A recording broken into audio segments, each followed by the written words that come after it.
Hello everyone, आप देख रहे हैं राधा स्वामी विद्यापीठ। आज देखेंगे ऑपरेटिंग सिस्टम के बारे में। तो आइए देखते हैं क्या है इसमें। एन ऑपरेटिंग सिस्टम, जिसको शॉर्ट में ओएस बोलते हैं, is a system software that manages computer software and hardware. यहाँ पे ए होगा।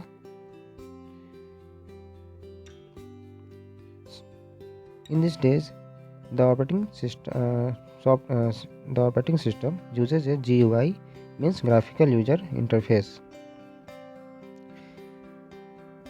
ऑपरेटिंग सिस्टम जो है ग्राफिकल यूजर इंटरफेस का यूज़ करता है आज के दिनों में। Any type of computer, laptop, mobile, tablet, Google Chrome and other search engine, और इसके अलावा एंड्रॉयड, मैक, iOS, MS-DOS तथा सिम्बियन जो भी एक मोबाइल ऑपरेटिंग सिस्टम है। ये सारे एग्जाम्पल हैं ऑपरेटिंग सिस्टम के। The most popular operating system is Windows, like Windows XP, Windows 95, Windows 98, Windows Vista, Windows 2000, Windows 7, 8, 10 and 11। Note में the newest Windows is Windows 11, developed by Microsoft on 5 अक्टूबर 2021। और जो Windows 10 है वो 2015 में launch हुआ था। ये दोनों क्वेश्चन पूछ सकते हैं, इसको देखेंगे। देखिए, बिना ऑपरेटिंग सिस्टम के कंप्यूटर कोई भी काम को नहीं कर सकता। जैसा हमारा शरीर है, उसमें सारे पार्ट्स लगे हैं, और हमारे शरीर में आत्मा ही ना रहे तो हमारा शरीर किसी काम का नहीं रह पाएगा, यानी किसी भी काम को नहीं कर सकता। इसी तरह से जो ऑपरेटिंग सिस्टम है, इसका यूज़ कंप्यूटर सिस्टम में इसी तरह से होता है। ऑपरेटिंग सिस्टम कंप्यूटर के हार्डवेयर और सॉफ्टवेयर के बीच एक ब्रिज की तरह काम करता है। अब देखते हैं टास्क बार। टास्क बार क्या है? तो ये हमारे कंप्यूटर्स जो स्क्रीन है उसके बॉटम में ये पोजीशन लिए रहता है, वहीं पे वो शो करता है। और कोई भी प्रोग्राम या विंडोज़ ओपन रहता है तो जो उसका आइकन है वो हमें उस टास्क बार में ही दिखता है। लिखा हुआ whenever a program run और windows open, then a icon representing the program appear on the task bar. Operating system कई सारे कार्य करते हैं, जैसे कि पहला है memory management. Operating system memory management के तहत प्राइमरी मेमोरी के प्रत्येक कार्य को ट्रैक करने का काम करता है। जो भी यूजर्स हैं उनके अनुसार उन्हें जो भी चीज़ें चाहिए वो सभी चीज़ें ऑपरेटिंग सिस्टम मेमोरी मैनेजमेंट के तहत उपलब्ध करवाता है। इसके बाद प्रोसेसिंग के समय यह तय करता है कि किस प्रक्रिया को कब और कितनी मेमोरी चाहिए। ये सारी चीज़ें ऑपरेटिंग सिस्टम का काम है। इसका अगला काम है प्रोसेस को मैनेजमेंट करना, जिसे प्रोसेसर मैनेजमेंट बोलते हैं। तो इसके उपयोग से ऑपरेटिंग सिस्टम मल्टी प्रोग्रामिंग के समय यह तय करता है कि किस प्रक्रिया को प्रोसेसर कब और कितने समय के लिए देना है। और ये जो प्रक्रिया है, इस प्रक्रिया को हम प्रोसेस शेड्यूलिंग बोलते हैं।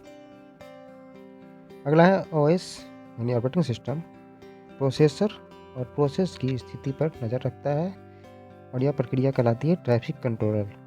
यानी क्वेश्चन आ सकता है कि किस निम्नलिखित में से किसका यूज़ करके ऑपरेटिंग सिस्टम प्रोसेस और प्रोसेसर की स्थिति पर नज़र रखे रहता है? तो ट्रैफिक कंट्रोलर का यूज़ करके। देखिए, जब हम कंप्यूटर पर कार्य करने लगते हैं तो ऑपरेटिंग सिस्टम CPU को प्रोसेसर का यूज़ करने के लिए आदेश देता है, और जैसे ही हमारा काम समाप्त हो जाता है तो यह प्रोसेसर को फ्री कर देता है। अगला काम ऑपरेटिंग सिस्टम का डिवाइस को मैनेज करना, यानी डिवाइस मैनेजमेंट। इसके तहत ऑपरेटिंग सिस्टम डिवाइस को मैनेज करता है, जिसमें जिस प्रोग्राम का यूज़ होता है उसे इनपुट आउटपुट कंट्रोल बोलते हैं।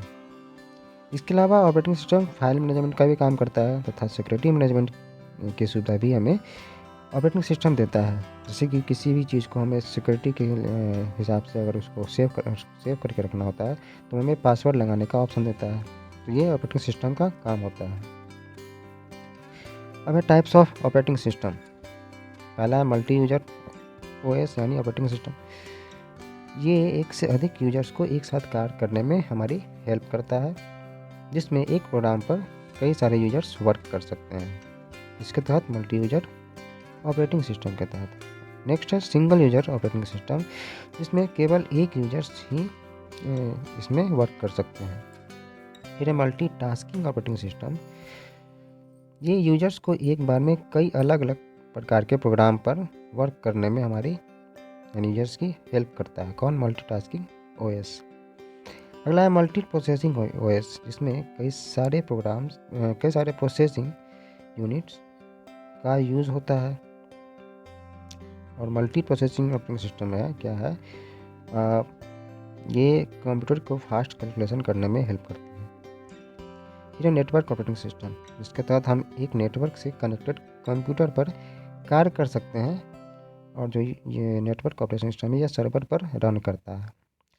और फिर लास्ट है डिस्ट्रीब्यूटेड ऑपरेटिंग सिस्टम, जिसका कार्य होता है कि डेटा को स्टोर करना। तो ये आज था ऑपरेटिंग सिस्टम के बारे में। आज के लिए इतना ही। वीडियो के डिस्क्रिप्शन में हमारा फेसबुक ग्रुप का लिंक दिया हुआ है, जहाँ आपको बहुत सारी चीज़ें देखने को मिलेंगी। अगर आपको अच्छा लगता है तो आप उस लिंक पर जाके हमारे फेसबुक ग्रुप से जुड़ सकते हैं। Thank you.